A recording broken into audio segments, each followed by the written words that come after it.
Bakit ang tahimik? Yan po guys ang aking katanungan na parang niliteral tayo na nakakabingi po ang katahimikan ng SMNI. So patungkol po ito guys sa nangyari at inilabas po guys ng Davao na arrest warrant dito kay Kibuloy, kung saan nga po guys pinaghahanap na po itong si Kibuloy at itong kanyang 5 kasapi dito sa inner circle na dawit po sa kaso ng sexual abuse at child abuse.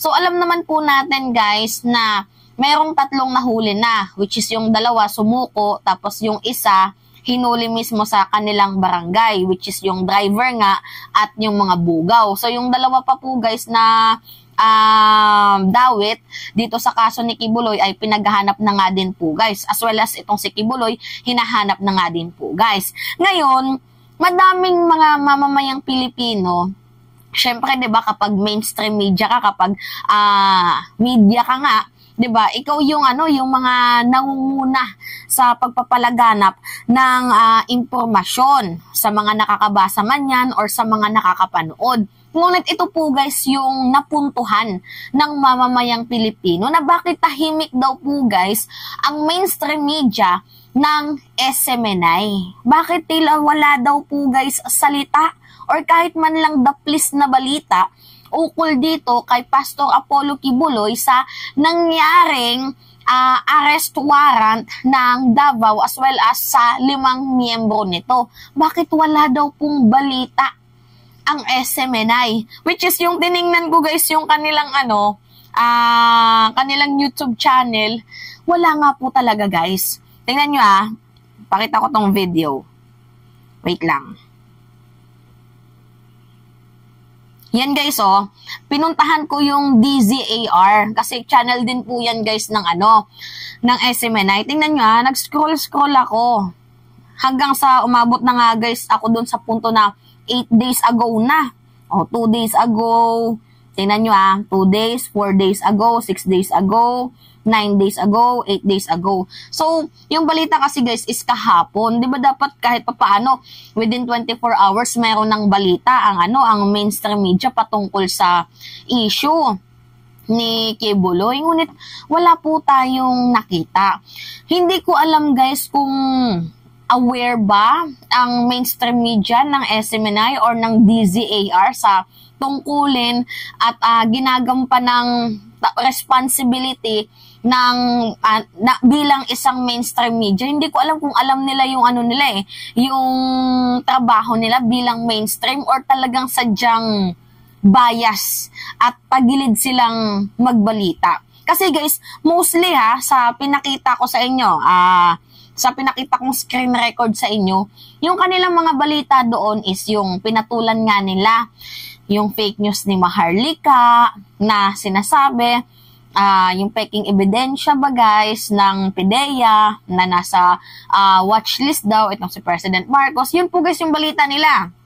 Which is yung din guys, as well as yung din pala guys, yung tinawag ni Roque na Judas. Diba yan po guys yung mga balita nila patungkol po sa pagsira ng reputasyon, pagpapapangit sa image ng ating presidente. Doon po nakafocus at doon po guys nakatuon ang kanilang way ng pagbabalita nila. So para sa akin, 'di ba, nasan yung sinasabi nyong truth that matters? Kung yung mga balitang katulad nito, 'di ba? Impormasyon na kung nasaan si Kibuloy, na hahanap na itong si Kibuloy, walang ganon. So, meaning guys, yung balita ng SMNI, pinipili lang nila. 'Di ba? To the point nga, 'di ba, na bumaba sa survey itong si President Marcos, pero yung way ng pananalita nila lumagapak daw. Si Sara Duterte nga din, bumaba nga din sa sa survey. Pero ang sabi nila, bahagya lang daw. Tapos si President Marcos, niliteral nilang lumagapak. Tingnan nyo guys yung way ng pagbabalita nila. Parang, mapapasabi ka na lang na, mainstream media ba to? Na puro lang paninira, 'di ba? Puro lang demolition job, black propaganda. Doon lang po guys umiikot yung way ng pagbabalita nila.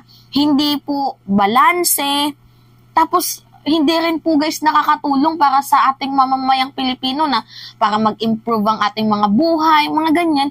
Hindi ko nakikitaan ng kahit konting sustansya yung kanilang pagbabalita. Ganito ba magbalita ang SMNI? Ha? Ganyan po ba magbalita ang media ng SMNI? 'Di ba? Truth that matters kuno. Asan yung truth doon? Yung kay Kibuloy nga hindi niyo mabali-balita. Ha? Alam nyo ba yung tungkulin at responsibilidad ng isang mainstream media? Diba, tungkulin yung magbalita ng impormasyon sa mamamayang Pilipino or sa mga nagbabasa. Pero bakit tahimik kayo sa mga totoong issue? Puro lang yung pagbabalitaan nyo, paninira. Yung SMNI guys, demolition job yan eh. Ayaw nyo na sinisiraan itong si Inday. Diba? Tapos kayo mismo, ginagawa niyo yan sa ating Pangulo. Para kayong mga tanga. Imagine that. As in guys, wala talaga akong nakitang balita ng SMNI. Kahit kayo, i-search nyo. Diba itong si Kibuloy, kahapon nga, April 3, naglabas yung Davao ng arrest order kay Kibuloy. Sa kanila, sa mainstream media ng SMNI, wala talaga guys. Kahit na yung 5 involved dito sa Kingdom of Jesus Christ na may kasong, you know, pambubugaw, child abuse, sex abuse, wala. Tahimik sila sa issue. Bakit kayo tahimik sa issue? 'Di ba? Bakit kayo tahimik? Pamahayagan kayo. Pagtira man yan sa inyo sa hindi, ibalita nyo, katulad ng sa ABS-CBN, di ba guys? Nung pinasara ang ABS-CBN, pinagbotohan. Yung ABS-CBN, binalita pa din nila yun. Di ba kahit na ganun yung ginagawa sa kanila? Yung sa SMNI, tahimik sa issue. Puro lang demolition job, puro lang black propaganda. Yan po guys yung way ng kanilang pagbabalita, which is para sa akin, hindi na po maganda. Hindi po kayo balanse. Grow up.